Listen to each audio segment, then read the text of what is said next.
D형 큐티로 마무리하고자 합니다. 오늘 주님의 뒤를 어떻게 따를 것인가? 큐티는 그리스도인이 성령 안에서 성경과 기도를 통하여 하나님과 교제하는 것입니다. 개인적으로 교제하는 것입니다. 인격적으로 교제하는 것입니다. 정기적인 시간을 확보해서 하나님을 만나는 것입니다. 그러니까 굉장히 이 시간은 가슴 설레이고 기대도 되고 놀라운 은혜가 임하는 시간입니다.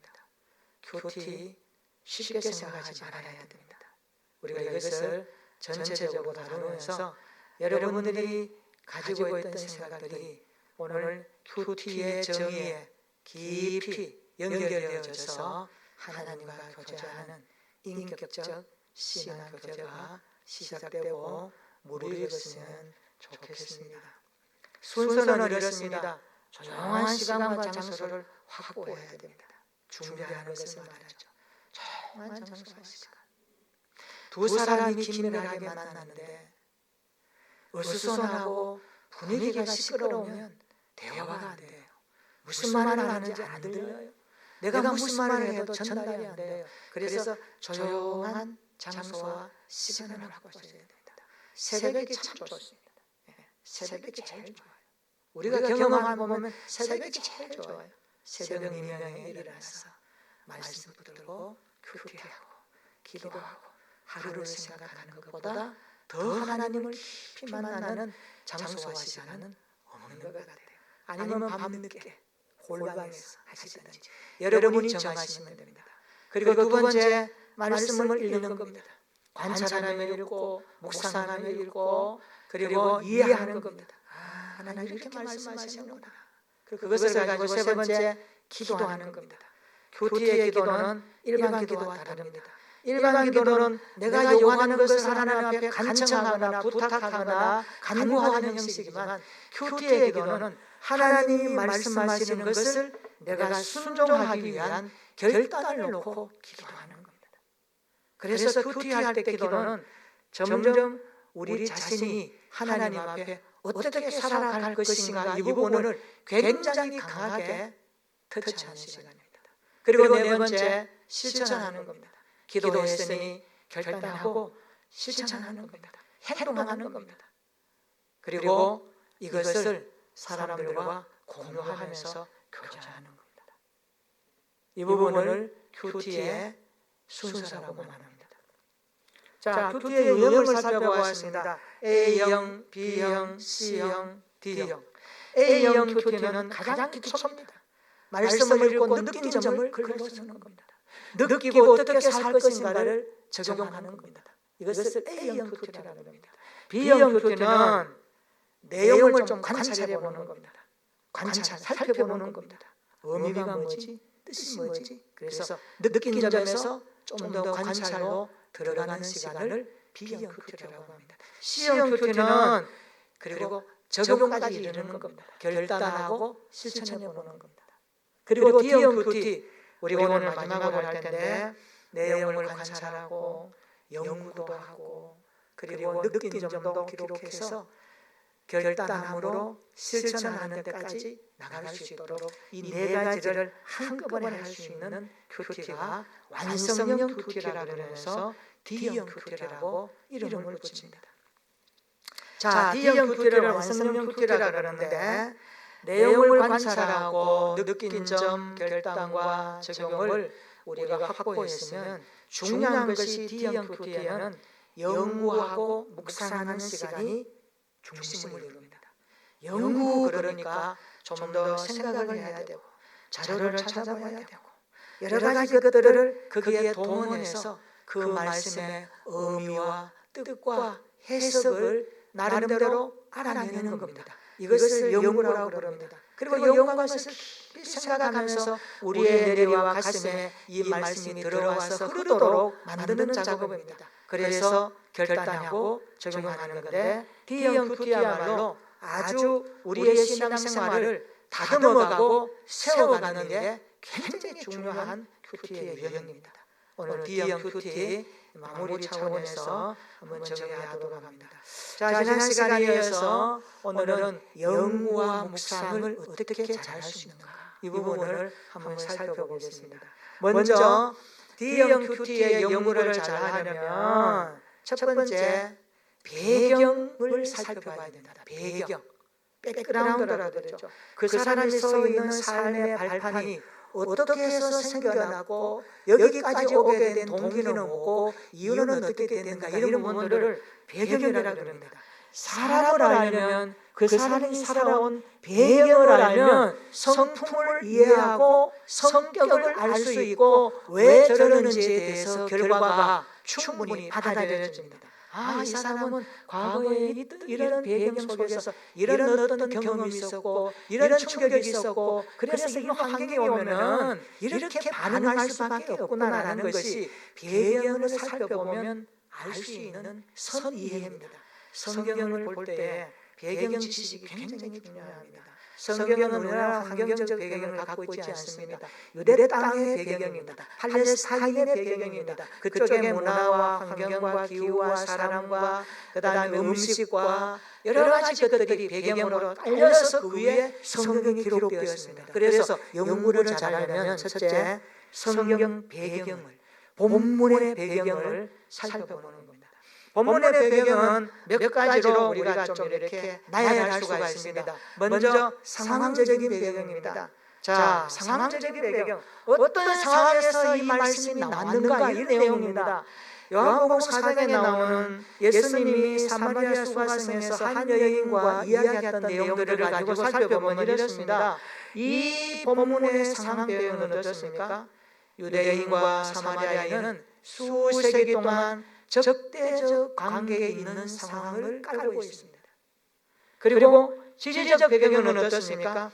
야곱의 우물은 그리심 산에 있었는데 유대인이나 사마리아인 모두에게 거룩한 장소로 여겨졌습니다.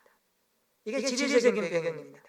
그리고 문화적인 배경을 보면 유대의 교사들은 여자, 특별히 사마리아 여인과 이야기하는 것을 깊이 했습니다.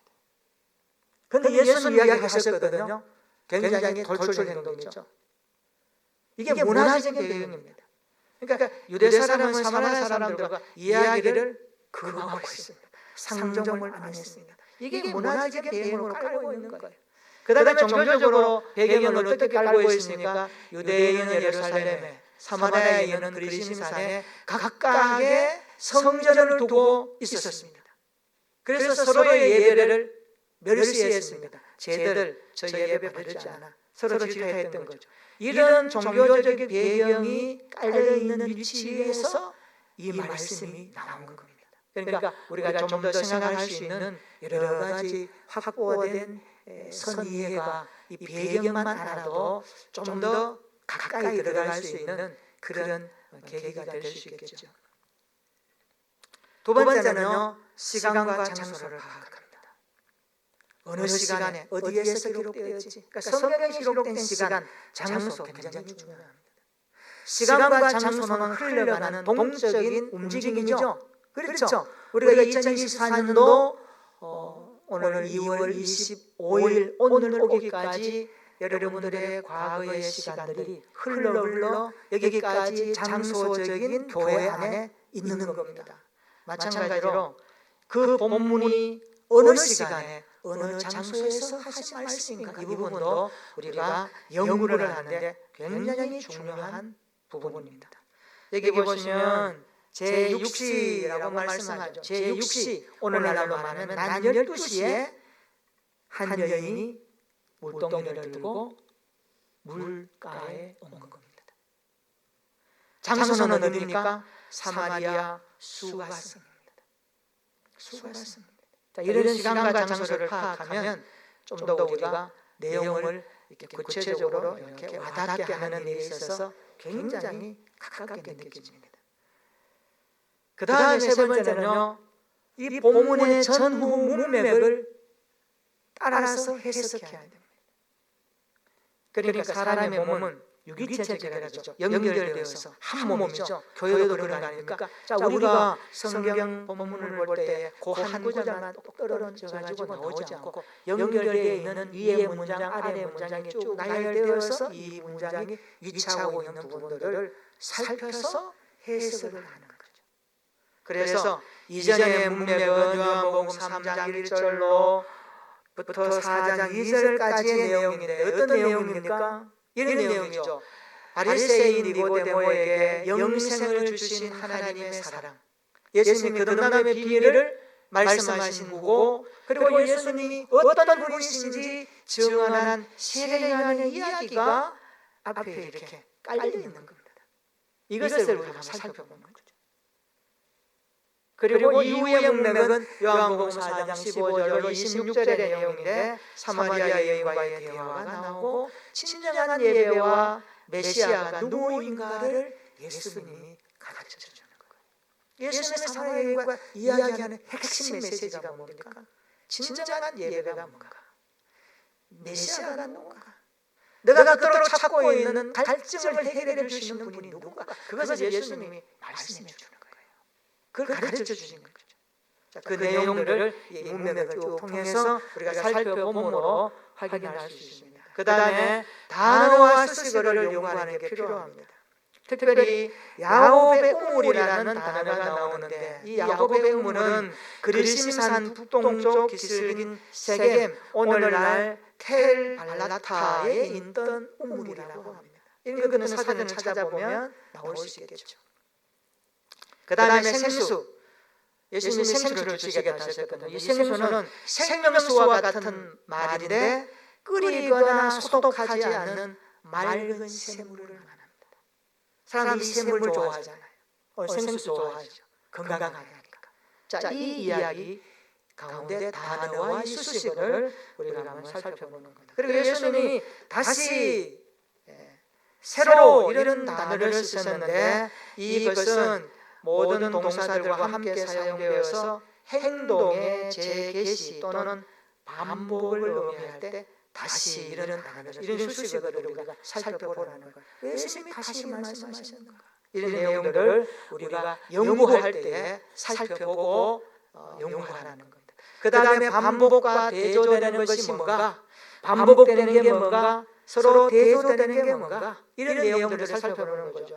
여기 보면은요, 예수님과의 말씀에서 반복되는 게 나옵니다. 물이라는 단어가 8번 나오고 우물이 4번이나 반복되고 물을 달라라는 이 표현이 3번이나 되고 마신다라는 표현이 3번이나 반복되고 생수가 2번이나 반복되고 그리고 사마리아인이라는 단어가 무려 6번이나 나옵니다. 그리고 준다는 단어가 4번이나 나오고 유대와 유대인이라는 단어도 3번이나 나오고 목마르다라는 이 반복이 2번이나 나오고 가다라는 단어가 2번 나와요.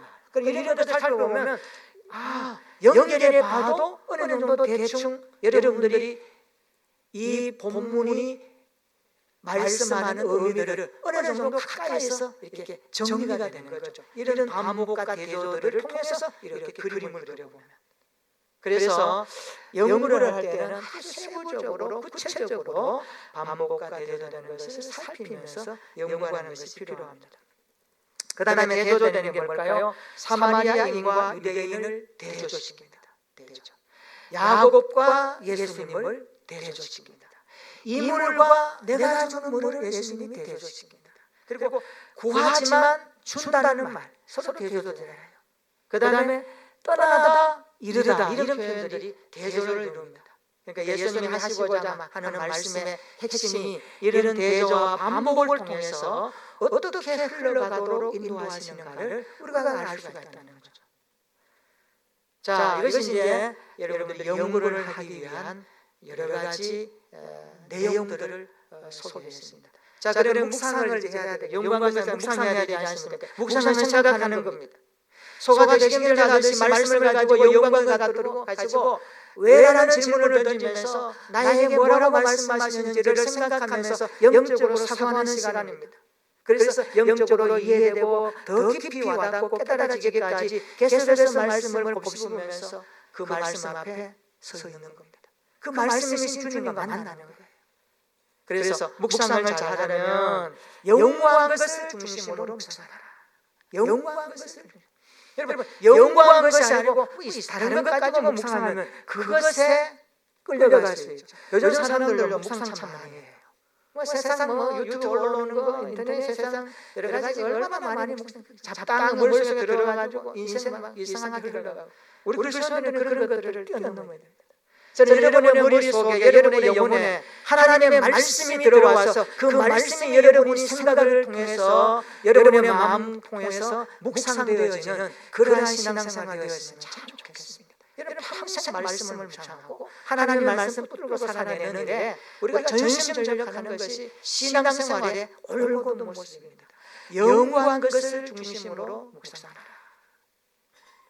그 다음에요, 하나님의 심정, 하나님의 마음을 헤아리면서 묵상하라. 하나님이 이 말씀하시면 어떤 마음일까? 어떤 느낌일까? 어떤 감정일까?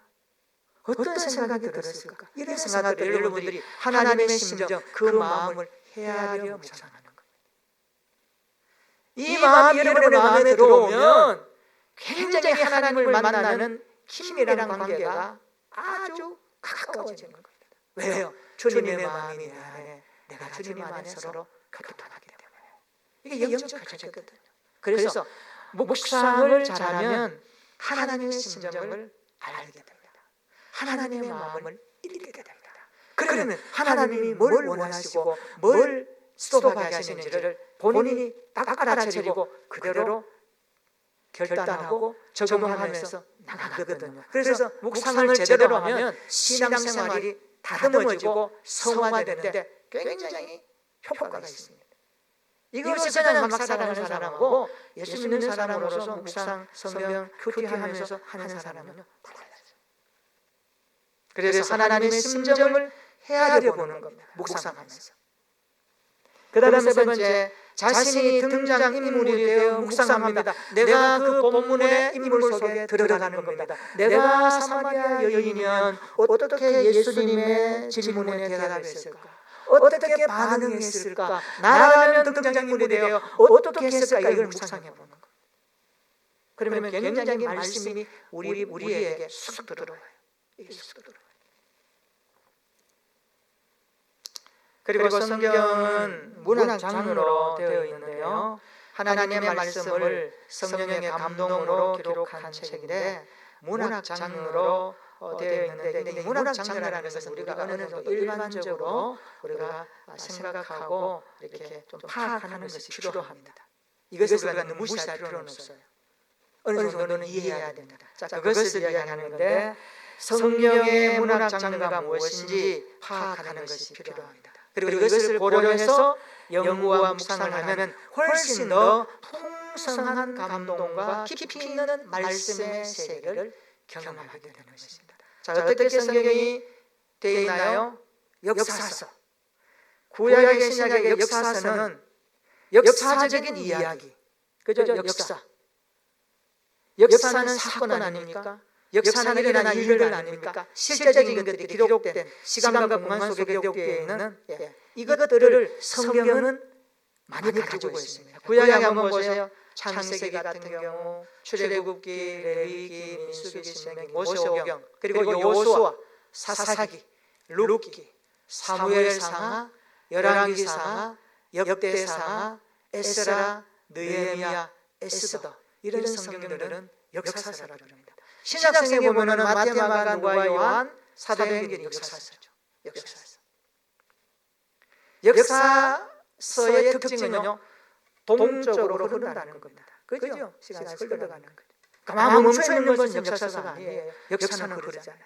이것은 성경의 문학 장르로 역사서라고 하는 이런 구약과 신약의 책들로 구성되어 있다는 것들을 여러분들이 좀 아셔야 됩니다. 그러면 우리가 성경을 큐티할 때, 묵상할 때 역사서는 이런 역사서로서의 그런 기본적인 개념들을 우리가 파악하면 충분하게 본문을 읽고 이해하고 연구할 때에 큰 하나의 단서가 된다는 거죠. 자, 역사서는 장소 및 시간적 배경을 충분히 살펴가며 연구해야 됩니다. 등장인물의 관계와 대화를 고려해 문맥도 파악하는 것이 중요합니다.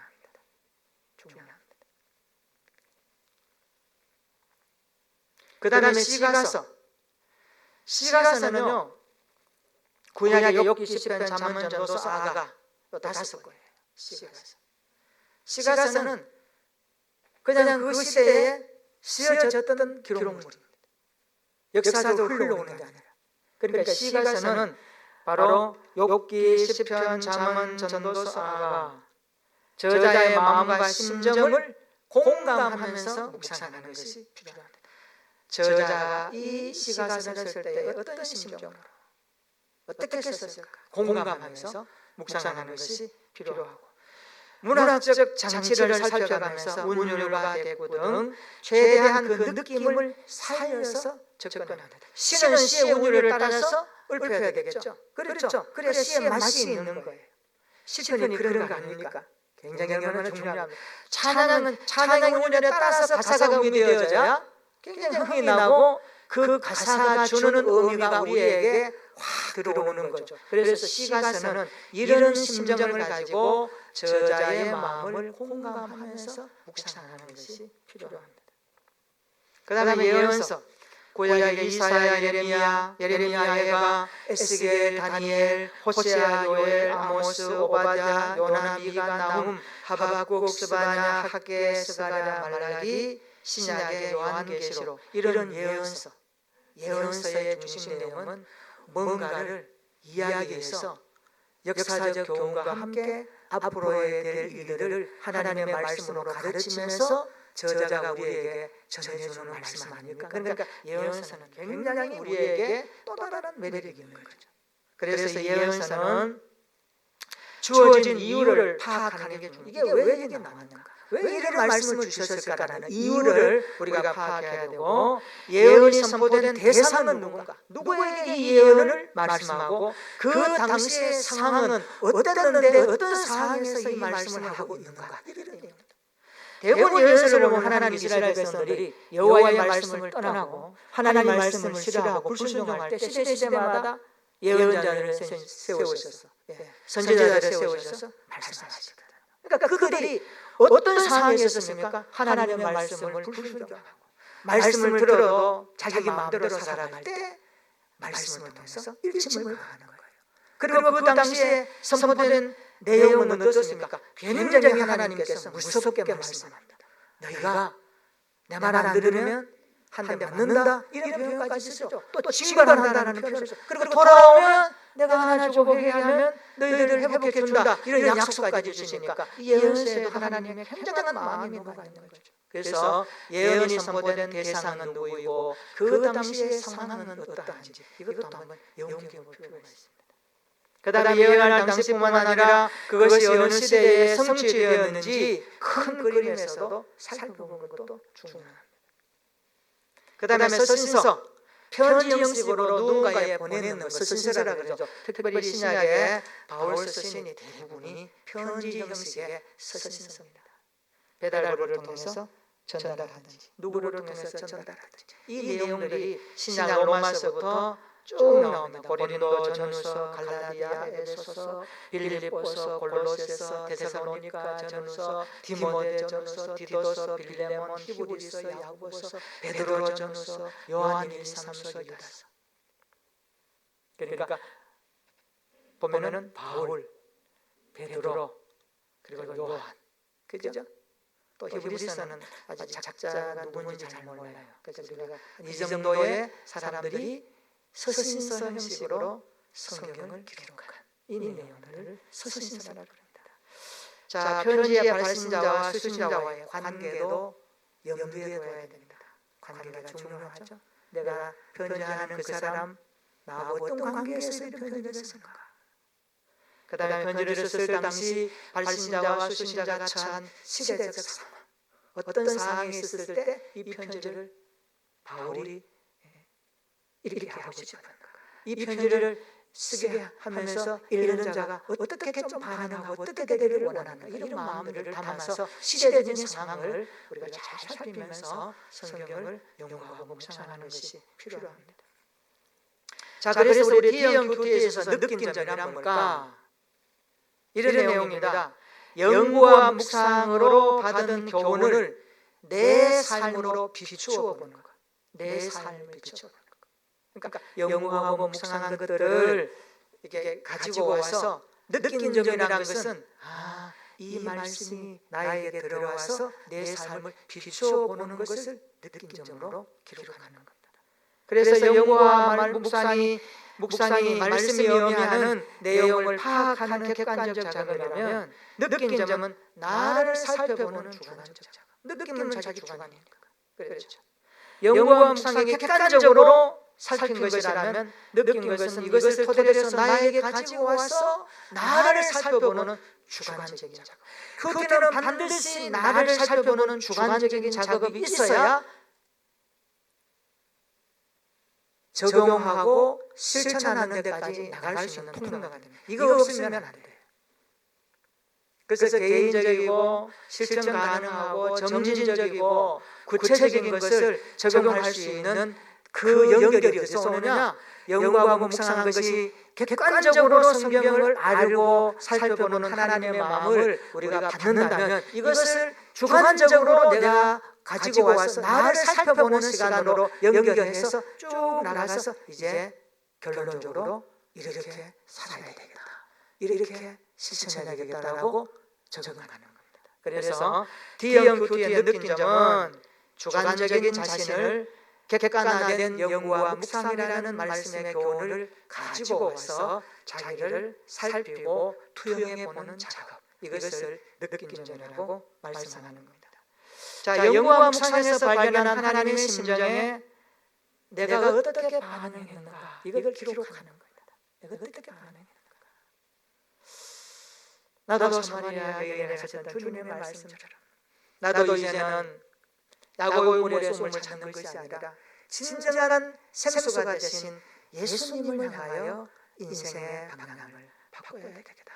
이게 여러분이 하나님 앞에서 객관적인 연구와 묵상을 통해서 얻은 교훈이라면 주관적으로 어떻게 합니까? 그래, 나도 그동안 야고보의 우물 같은 곳에서 찾았던 세상적인 거 참 많았지. 세상 사람들이 좋아하는 거, 거기서 뭔가 인생의 희락을 찾았고 의미를 찾았다면 이제부터는 내가 이런 것들 좀 적을 거야.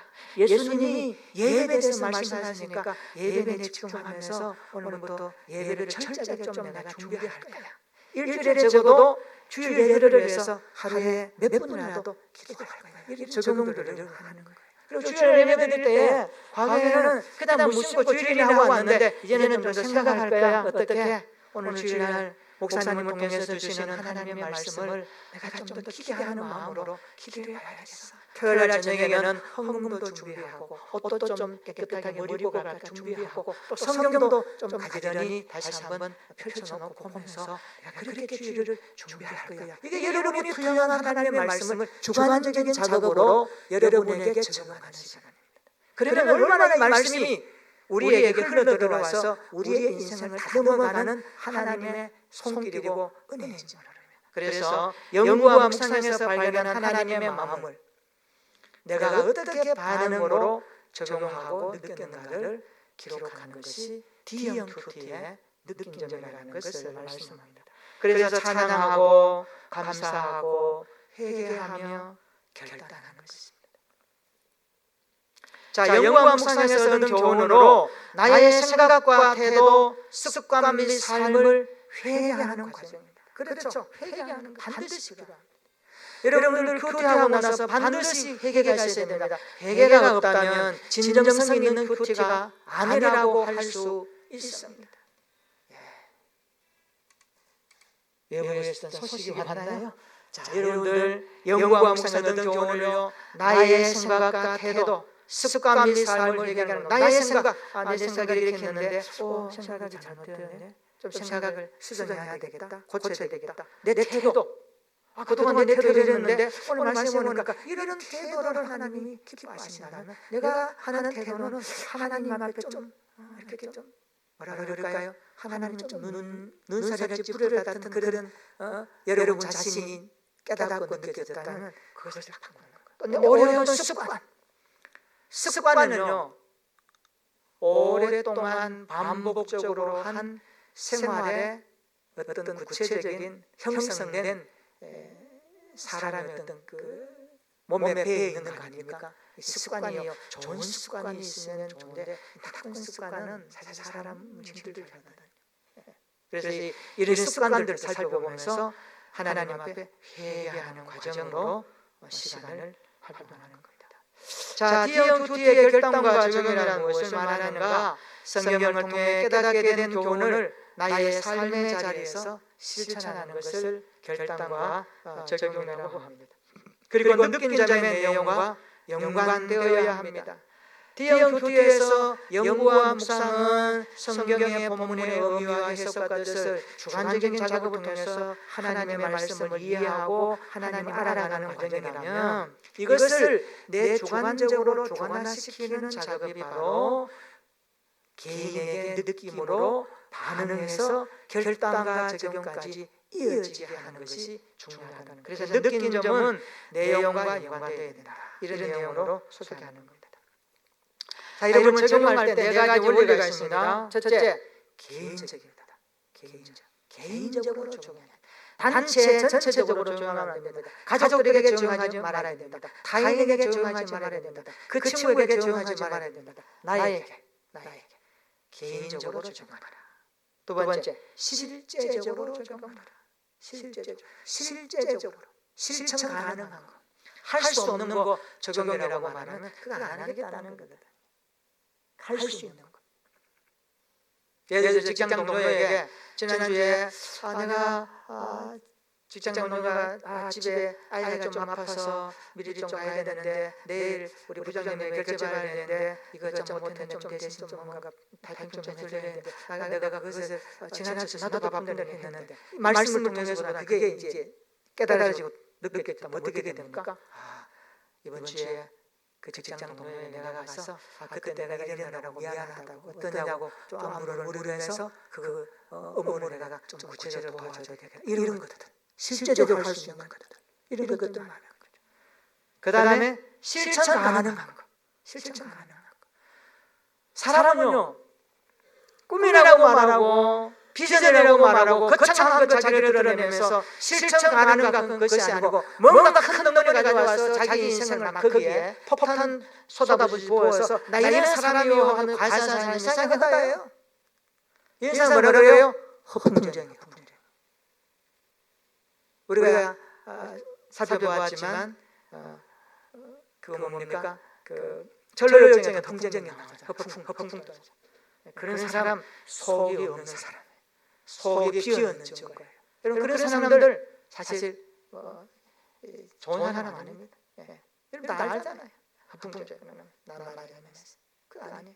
실천 가능한 거, 내가 할 수 있는 거, 내 신앙생활의 실천함으로 내 믿음이 단단해지고 내 믿음이 점점 견고해지면서 하나님을 더 알아가고 풍성한 신앙생활로 하나님이 주신 약속을 누릴 수 있는 데 있어서 내 믿음이 약화되었다면 좀 더 실천 가능한 것을 통해서 믿음이 세워지고 견고해지는데 뭘까? 이걸 생각하면서 실천 가능한 거.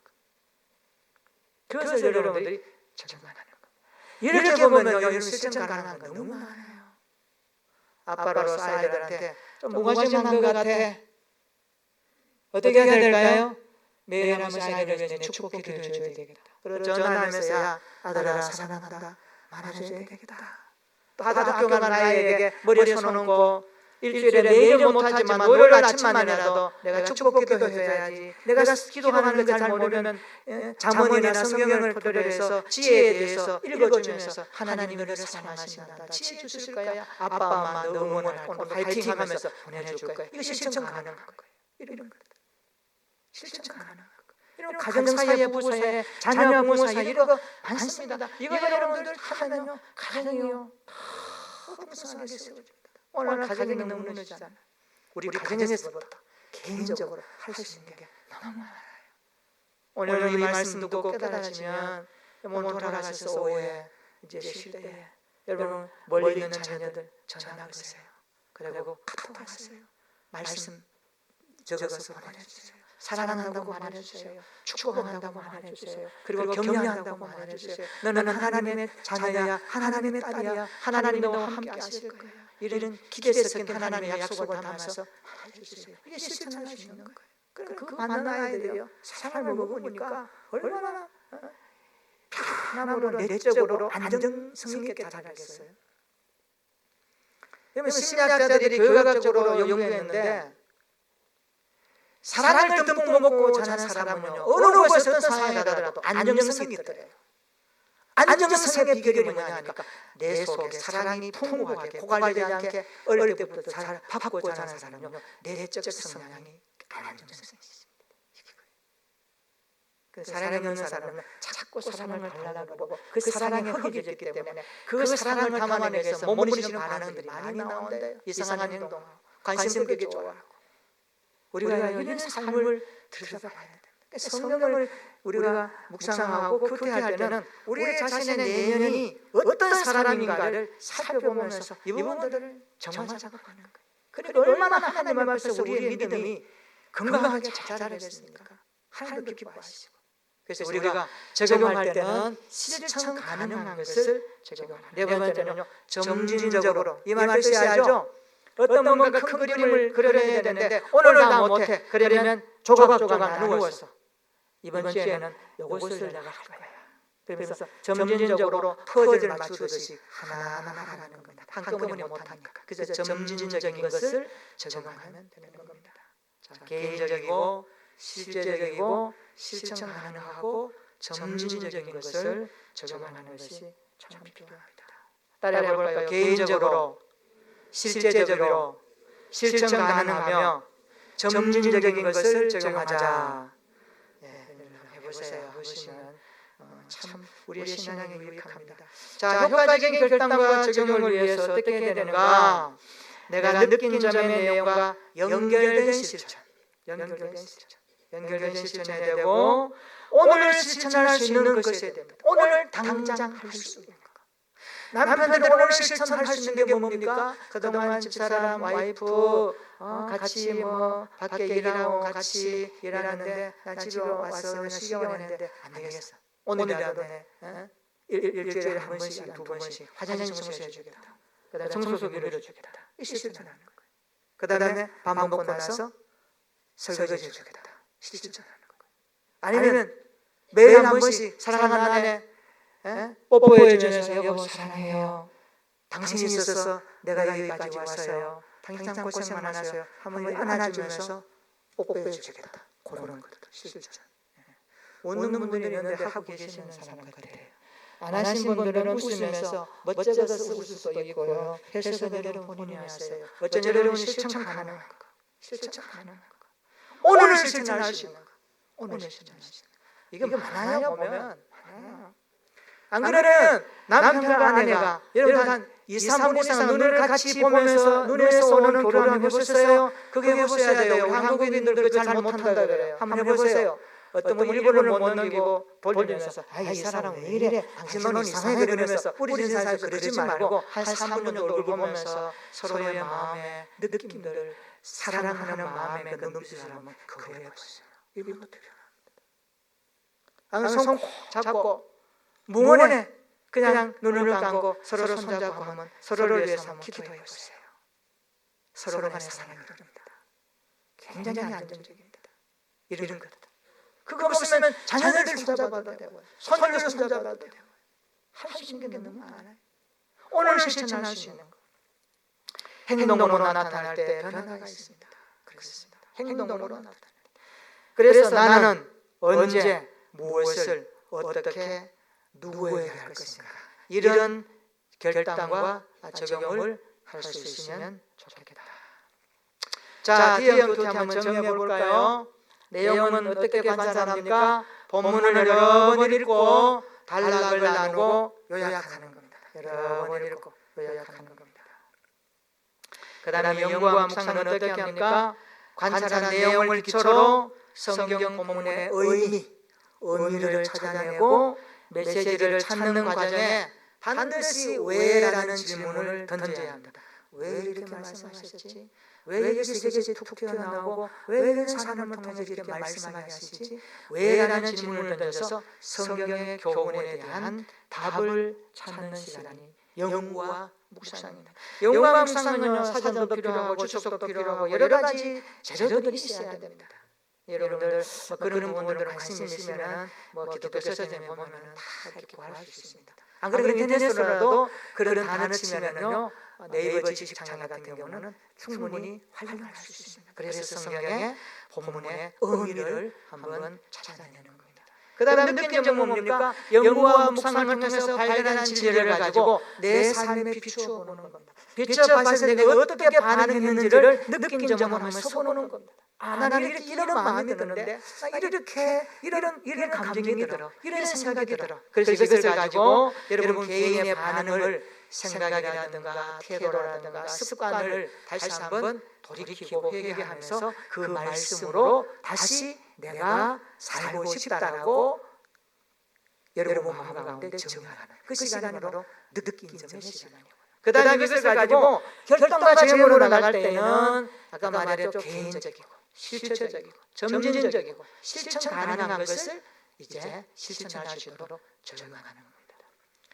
그렇게 어렵지는 않아요. 그저 할 수 있는 겁니다. 그래서 이런 D형 QT가 오늘 우리에게 어느 정도 완성형 QT로서 아주 중요한 매력을 주고 있다는 것을 좀 알았으면 좋겠습니다. 자, D형 QT 한눈에 보기. 자, 위에 4개가 보입니까? 내용 관찰, 연구와 묵상, 느낀 점, 결단과 적용. 이렇게 해놓고, 자, 내용 관찰은 뭡니까? 단락을 구분하고 본문을 요약하는 작업.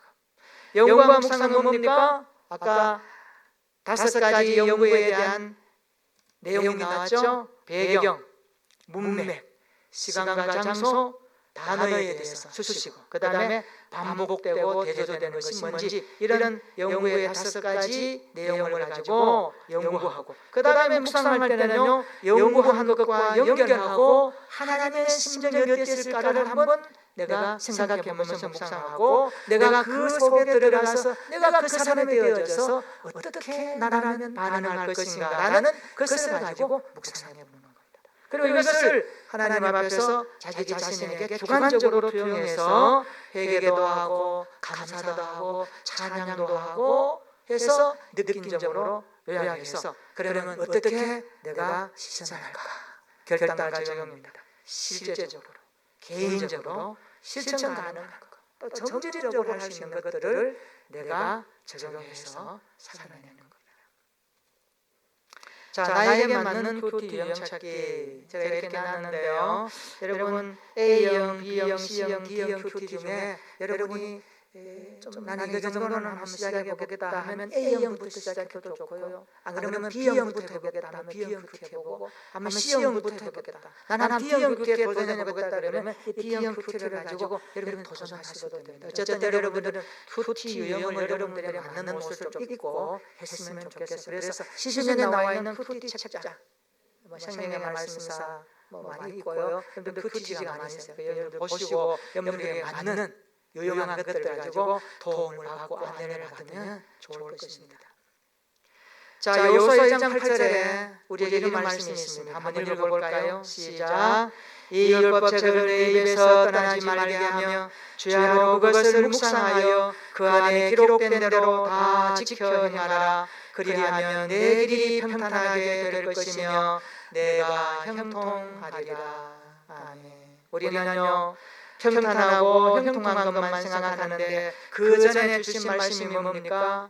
율법책, 하나님의 말씀을 내 입에서 떠나지 말게 하라. 이 말이 뭡니까? 암송하든지 연구하든지 묵상하든지 계속해서 들여다보고 읽고 찾든지 해서 그 말씀이 여러분 입에서 떠나지 않도록 계속해서 하나님을 만나라는 거예요. 그리고 묵상하라 그러면 여기 보세요. 주야로 묵상하라. 주야로 묵상하라. 이런 노래 있더라고요. 안전하 서나 당신 생각. 저는 이걸 이렇게 바꿔보면 안전하 서나 주님 생각. 따라서 안전하 서나 주님 생각, 그것이 묵상입니다. 주님 생각. 우리가 하나님 앞에 살아갈 때 영적 사고 기능이 퇴화되지 않도록, 우리 인간의 뇌는 계속 생각할수록 어떤 뭔가에 대한 탐복과 놀라움을 경험하면 이 뉴런, 우리의 뇌가요 활성화된다 그래요. 우리가 하나님의 말씀을 주야로 묵상하면 활성화될 거예요. 저와 여러분도 하나님의 말씀을 붙들고 실험하면서 앉아나서나 주님 생각을 올려나면서 내가 주님 생각하면서 주님과 함께 이 세상 가운데 어떻게 사는 것이 반듯한 그리스도인으로 이 시대에 떠내려가지 아니하고 멋있게 주님 말씀 주신 그대로 살아내는 정말 하나님이 기뻐하는 그런 성숙한 그리스도인이 되는가, 이것은요 개인에 따라 다릅니다. 그래서 우리가 이것을 추구한다면 하나님의 말씀을 붙들고 하나님과 만나는 큐티해야 됩니다. 묵상해야 됩니다. 그래서 이것을 주야로 묵상하여 그 안에 기록한 대로 다 지켜 행하는 게 뭡니까? 적용 아닙니까? 적용하는 거예요. 그리하면 뒤에 따르는 조건입니다. 그리하면 내 길이 평탄하게 될 것이며 내가 형통하리라. 앞에 거 우리가요 하나님 앞에 순종하면 뒤에 부분은요 자동적으로 나옵니다. 말할 게 없어요. 오늘 앞에 다니면서 뒤에 거 자꾸 마음을 가져. 우리 오늘 우선순위를 좀 정리하십시다. 말씀을 앞에 놓고 입으로, 머리로, 가슴으로 몸을 써서 그것을 연구하고 묵상하고 큐티해서 기록된 대로 행하는 데까지 적용하여 살아가면 하나님 우리 인생 평탄하게 마실 것입니다. 이런 은혜가 우리 모두에게 있었으면 참 좋겠습니다. 우리 자녀들에게 평탄하라, 형통하라만 가르치지 말고 왜 어떻게 해야 하나님이 주시는 은혜를 너가 누릴 수 있는가에 대한 그 이유까지 좀 설명해 주면 좋겠어요. 하나님과 함께 말씀과 함께 하나님의 말씀 따라하지 마라. 너 가슴에 하나님이 주신 그 말씀을 너희가 외면하라. 한 말씀이라도 붙들고 살아내는 몸부림치는 것이 그들에게 신앙으로 녹아 있어야 하나님이 주시는 평탄의 삶이 무엇인가를 누릴 수 있는 거예요. 이것을 위해서 여러분들 기도하고 이번 큐티 학교를 통해서 여러분 도전받고 느끼고 결단하고 결심한 거 오늘부터 실천 가능한 거, 개인적인 거, 구체적인 거 점진적으로 연결해서 여러분 실생활에 적용해서 이보다 더한 믿음의 사람으로 잘 성장하는 우리의 모든 성도들 되었으면 참 좋겠습니다. 네 가지 기도 제목 한번 읽어보고 같이 한번 기도하겠습니다. 시작. 매일 큐티로 영혼의 양식을 먹게 하옵소서. 반복적 실습과 지속적 훈련이 있게 하옵소서. 연구와 묵상을 통하여 영적 성장을 주옵소서. 매일 큐티로 하나님을 만나는 거룩한 습관이 생기게 하옵소서. 이 기도 제목을 가지고 우리 같이 한번 기도합시다. 하나님, 나 처음이라서 A형 큐티 할래요. 좋아요. 그래 하십시오. B형 큐티부터 하겠습니다. 좋습니다. C형, D형 괜찮습니다. 여러분 한 대로 한번 해보십시오. 그래서 이것을 통해서 영혼의 양식이 얼마나 만나고 깔끔하고 깊고 맛깔스러운 줄 내가 한번 경험해 보겠습니다. 반복적으로 실습하며 훈련하겠습니다. 조용한 장소에서 하나님과 만나는 개인적 인격적 교제가 있게 원합니다. 영과 묵상을 통해서 내 영혼이 내 영적인 성장이 있게 하시고 매일 끝으로 하나님 만나는 거룩한 습관이 우리의 몸에 배기까지 계속적으로 할 수 있도록 힘을 달라고 우리 하나님 앞에 우리 자신을 위해서 한번 기도하겠습니다.